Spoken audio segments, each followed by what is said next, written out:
se llamaban tierra adentro, la pampa y la cordillera, después fueron campo afuera, porque las palabras... Ahora sí, con esta cortina estamos presentando al politólogo Aurelio Argañarás, la cesera, que para este sábado ha titulado su columna Schiaretti, pro-oligárquico y precarizador laboral. Hola Aurelio, buenos días. ¿Qué tal, Marínez? ¿Cómo va? Bien, bien, muy bien. Bueno, ya te he presentado, he dado el título de tu columna. ¿Te parece empezar? Sí, en realidad pro-oligárquico y precarizador laboral sí. Son dos aspectos, pero son diferentes, pero son dos caras de la misma moneda. Es decir, ambas cosas responden a lo que se podría llamar una especie de populismo oligárquico. Más adelante voy a decir un poco más sobre eso. Sí. Creo que como fruto de la derrota electoral del Frente de Todos el día 12, vemos en este momento un Schiaretti envalentonado. No distinto, porque ya, digamos, antes de las elecciones había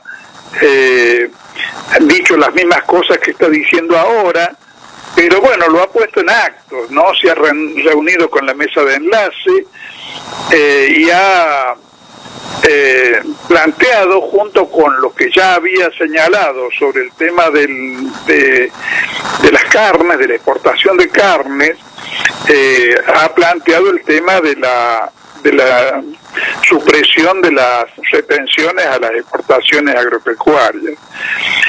Todo un programa claramente oligárquico, con implicancias claramente antipopulares, aunque Schiaretti pretenda o intente seguir siendo visto por los sectores populares como un peronista en base a la marcha, en base a los retratos de Perón y de Eva, y en base al recurso de rendirles algunos homenajes carentes absolutamente de contenido y de sinceridad a Atilio López y a Agustín Tosco, y de reivindicar retóricamente cada tanto los derechos humanos. Pero en realidad ese programa es un programa definidamente oligárquico, y voy a tratar de explicar por qué. Sin las retenciones a las exportaciones de granos, todo el país, no solamente el consumidor, todo aquel que no siendo que es consumidor en un sentido no usual, es consumidor porque usa los granos para generar la producción de cosas elaboradas a partir de los granos, pero unos y otros, desde el vecino que va a comprar en el almacén una lata de choclos enlatados, hasta el que tiene que usar los granos para alimentar pollo, para alimentar cerdos o para alimentar ganado, tienen que pagarlo, si no hay retenciones, a precios internacionales. O sea, lo colocamos al consumidor de granos del país, sea para consumo directo, sea para producir algo, para agregar valor, en las mismas condiciones que al industrial agrario de otros países. Con lo cual desalentamos claramente la elaboración de los granos, alentamos la exportación sin valor agregado, y además, como si eso fuera poco, y es muchísimo, además generamos una situación en la cual estamos desfinanciando el Estado y como el Estado no puede prescindir de los recursos que se obtienen de las retenciones a la exportación de granos, generamos un déficit fiscal que es inevitable, que solamente se puede cubrir, como lo cubrió Macri, contrayendo deuda externa o deuda pública, o con nuevos impuestos que naturalmente van a estar esta vez dirigidos a que lo paguen los pobres, a que lo paguen las mayorías, porque alguien tiene que financiar el Estado. El mundo agrario pretende desentenderse absolutamente del Estado. Digamos, considera que eso no es su responsabilidad, como si vivieran en otro planeta. Consideran que tienen derecho a embolsarse toda la renta producida por el campo y que el país se vaya al demonio. Esa es, aunque parezca mentira, el planteo y el deseo de todo este conjunto que reúne la mesa de enlace y que inclusive no abarca a la totalidad del mundo vinculado a la producción agropecuaria. Porque, por ejemplo, hay actores en el mundo agrario que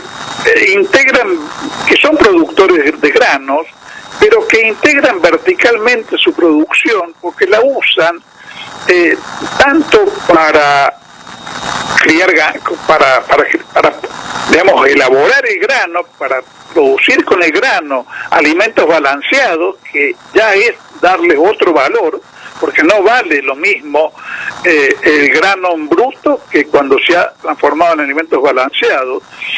Y a su vez, con el alimento balanceado, criar pollos, criar cerdos o alimentar al ganado vacuno en un feedlot y con eso, incrementar el valor.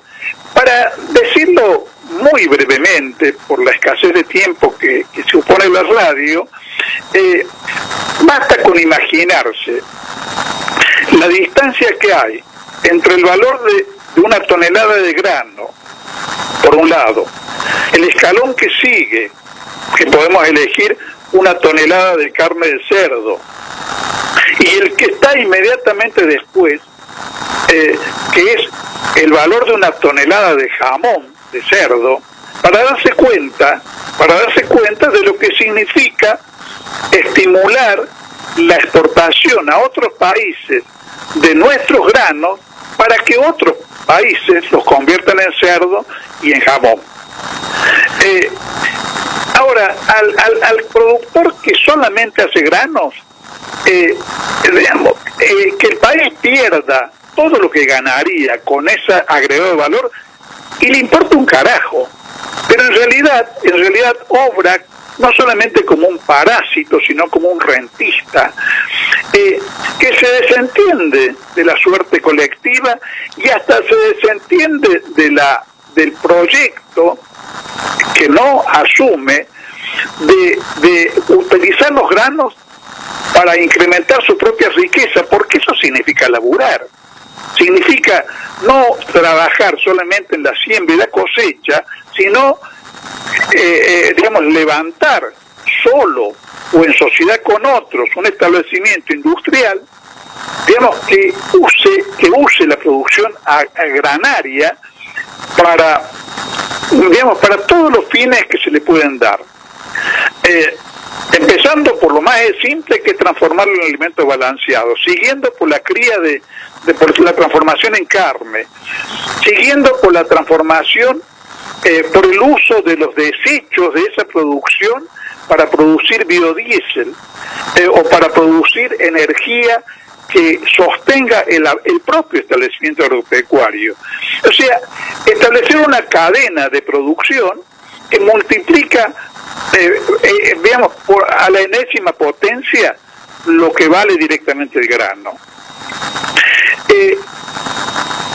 Junto con eso, junto con eso, Schiaretti, con una absoluta irresponsabilidad social, plantea el tema de liberar las exportaciones de carne que el gobierno frenó hace unos meses, para evitar que la carne se fuese a 1.000 pesos de kilo y fuese inaccesible para la población argentina. Y no solamente eso, para evitar además que, que operadores que ni siquiera tienen un frigorífico usaran la exportación de carnes para operar delictuosamente con los precios,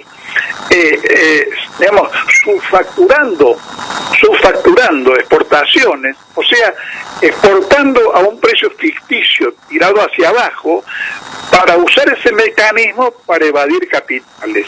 O sea, cuando se reivindica el levantamiento de la veda a la exportación de carnes, no solamente se está afectando el interés del consumidor, sino que se está defendiendo, al menos cuando no se dice algo sobre eso, se está defendiendo a una caterva de bandidos que usan la exportación de carnes para evadir capitales del país.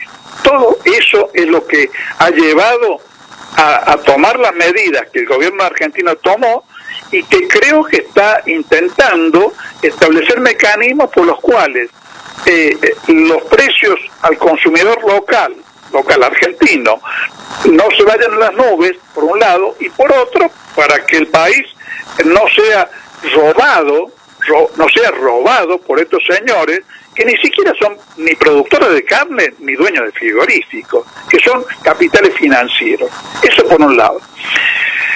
Y todo esto es fundamental, porque según decía ayer el presidente del Banco Central, el país necesita, para poder tener un desarrollo sostenido y que no estemos a los bandazos, exportar alrededor de 90.000 millones de dólares.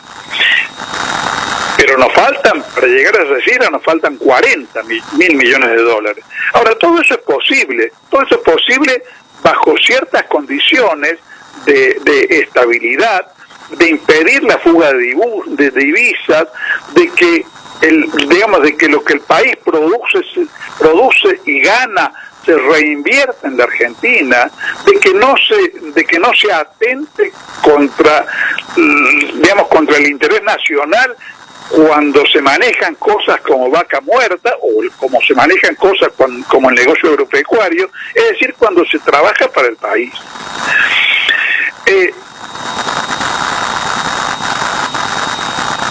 Y cuando se trabaja además, aún dentro del mundo agropecuario, para los sectores que quieren transformar, al campo, auténticamente esta vez, en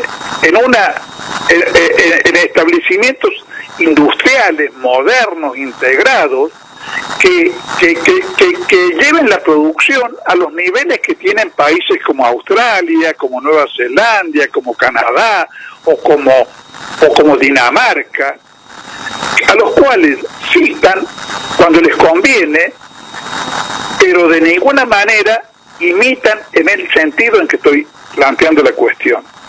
Ese es un aspecto del asunto. El otro aspecto que tiene una íntima relación con esta filosofía es que si bien Schiaretti no habla abiertamente de la reforma laboral como hace el PRO, como hace Rodríguez Larreta, Lustó y compañía, lo viene practicando tramposamente prácticamente desde la época en que el cordobesismo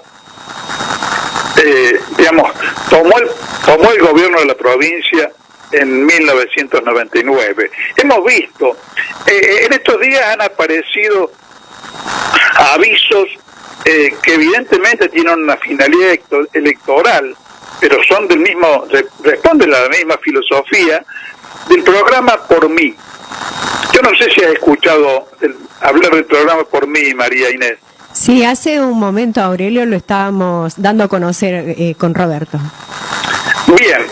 Bueno, el programa Por Mí está ofreciendo trabajo precario, por supuesto que no usan ese nombre, para 6.000 mujeres. Es una serie, un más de programas que ya digo, se vienen repitiendo a lo largo de los años, como Primer Paso, Volver al Trabajo, que consisten en que el Estado les brinda auxilio a las empresas, incluidas las propias empresas del Estado, porque yo tuve contacto directo con el tema de Primer Paso y de Volver al Trabajo cuando todavía estaba activo en el Banco de Córdoba, y el primer Banco de Córdoba tenía empleados que respondían a ambos programas. En un sistema claramente precarizador, donde esta gente ganaba 3 veces menos que un empleado normal de banco, y con eso sustituía una forma abierta de reforma laboral que destruya los derechos del trabajador y lo coloque en una precariedad transparente y descarnada. Esto tiene la simulación de estar ofreciendo un beneficio al trabajador. Por eso tiene estos nombres engañosos, porque supuestamente lo que se está dando es una oportunidad después de la cual vendría un trabajo digno. En la mayoría de los casos eso no ocurre. En la mayoría de los casos el programa se agota en el ciclo que tiene previsto y la gente vuelve a la calle con una mano atrás y otra adelante. Todos estos recursos son formas solapadas de precarización laboral, de crear trabajo basura y barato. Basura para el trabajador, barato para las empresas, repito, incluido el Estado provincial o las empresas del Estado provincial. Y venderlas como una muestra de sensibilidad social, como una muestra de una voluntad en un contexto de desocupación y de hambruna, como una muestra de preocupación por resolver los problemas de la gente, como les gusta decir. Bueno, esto, repito, creo que no es nuevo, pero ha sido potenciado por la derrota electoral del 12 de septiembre y debería servir para que las mayorías nacionales adviertan cuáles van a ser las consecuencias para el país y para las grandes mayorías. Para las grandes mayorías, e incluyo, repito, a los sectores que quieren, como decía Carlos Pellegrini, que el país produzca algo más que pasto, algo más que yuyo, como dijo alguna vez Cristina Kirchner, algo más que granos, que integre cadenas de valor que realmente enriquezcan y potencien la riqueza básica del país y nos lleven a la prosperidad. Bueno, todo eso es perjudicado cuando logran, provocarle a las fuerzas del campo popular una derrota electoral, levantan la cabeza y vuelven a soñar con un país donde, como decía el finado Salvador Trever, volvemos a las épocas anteriores a 1930, que es el sueño oligárquico, pero ignorando el detalle de que en ese esquema sobran 20 millones de personas. O sea, 20 millones de personas que no pueden ser integradas en esa estructura. Y además, como la torta es cada vez más pequeña, en lugar de agrandarse, creando trabajo y agregando valor, hay que flagelar impositivamente a las grandes mayorías, porque los ricos no quieren pagar, o contraer deuda, y con eso, como hizo Macri, y con eso hipotecar no solamente a la actual generación, sino a las generaciones venideras. Bueno,